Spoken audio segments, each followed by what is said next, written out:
Part 2, the gauntlet match. And this was really quite entertaining. It started off kind of boring. They put Abyss and AJ Styles in first, which I didn't get because no one wants to see Abyss lumber around the ring. They're both faces anyway. That didn't make any sense to me. But the Motor City Machine Guns get in quite early, and so it all becomes good. Notable eliminations. Matt Morgan comes in. He's the first guy eliminated. He comes in and he goes through a streak of offense, and I was like, wow, they're really pushing Matt Morgan here. He's going to make it near the end. He's not going to win or anything, but he's going to be near the end. And then sure enough, he was eliminated. It was quite a cool elimination as well. He tried to choke slam AJ Styles. AJ did a backflip, which I didn't quite understand how it was even possible to do from there. Then he hit the Pele, and then he pushed Matt Morgan into Abyss, and Abyss hit the Black Hole Slam, and that was Matt Morgan.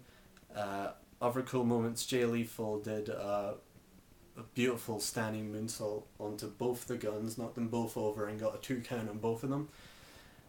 Right. Jarrett tried to come into the match. Angle stopped him, knocked him into the barricade, punched him a few times, then hit his arm with his shoulder with a chair, apparently injuring him, etc., etc.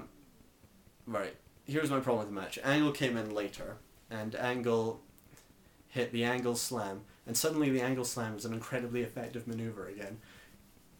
Gone are the days when everyone was kicking. I think BG James kicked out of that one, but it put away everyone tonight. Loads of great young talent. Saban, Lethal, I think, Eric Young, Bashir, etc., etc. Loads of great talent got put away with the Angle Slam. Creed tapped out to the ankle lock, and I'm fine with all this. I mean, I feel they should have had a better show. Like Eric Young, for example. Eric Young's only in for 2 minutes, and for me, TNA can't decide whether they want to elevate this guy to the main event or if they want to relegate him just totally off the card. I mean, they could go either way here.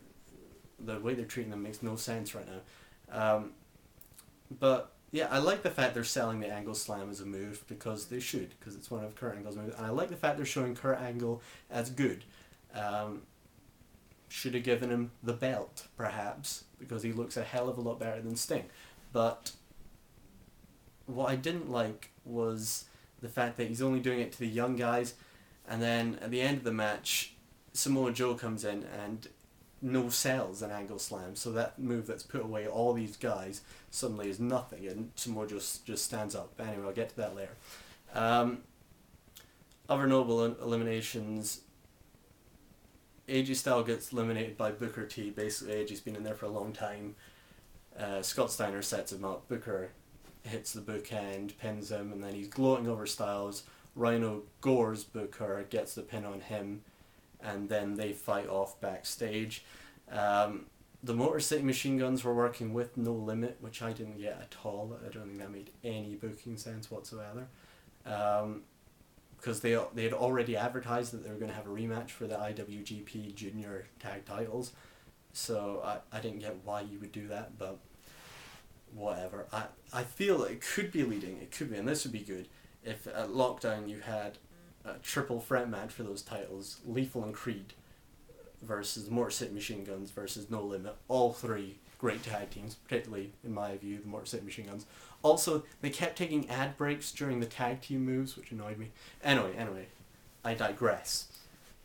Basically, it comes down to it, Kurt Angle and Scott Steiner eliminate everyone, then Hernandez comes in as number 19, and Kurt Angle and Scott Steiner get beaten up for a bit. Hernandez looks really strong, as he always does, but Angle hits the Angle Slam, which once again puts away apparently a credible contender for the world title. Then Jeff Jarrett comes out.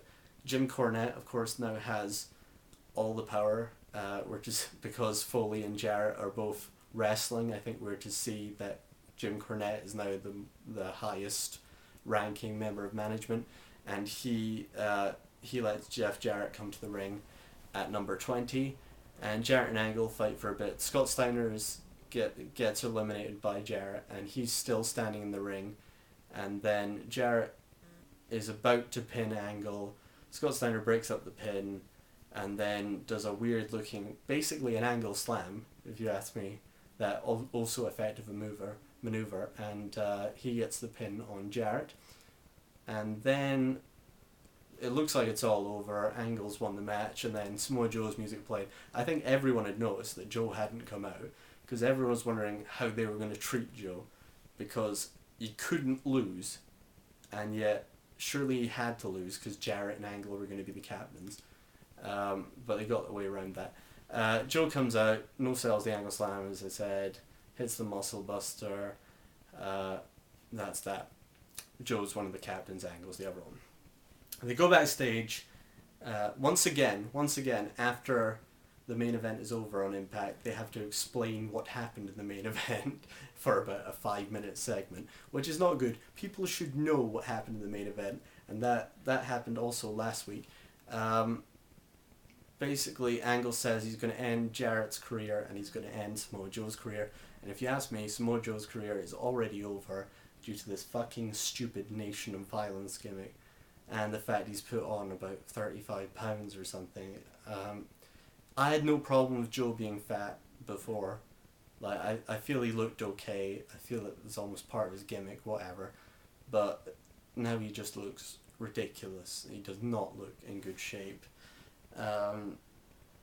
Yeah, but anyway, Angle says he's going to end their careers, and then Joe, they do an interview with Joe. Joe says he doesn't want to be captain. I like this because that made sense, because Joe wouldn't want to be captain in his current state of mind. Joe wouldn't want to be like, yeah, Nation of Violence, like beating people up, but I'll just pick teams first. I'll have Hernandez and AJ. That wouldn't make sense. So I was glad that they didn't make him captain. So presumably Jarrett's going to be captain, Joe's going to be on the team, AJ's also going to be the team and feud with Booker and someone else. It's all pretty much set up. But yeah, I thought it was a fairly good episode of Impact. I really enjoyed the Gauntlet match. I really enjoyed the Mick Foley Sting segment as well, and yeah, this wasn't bad at all. So, okay, I'll see TNA fans next week, and I'll see general wrestling fans for a SmackDown review. Okay, bye.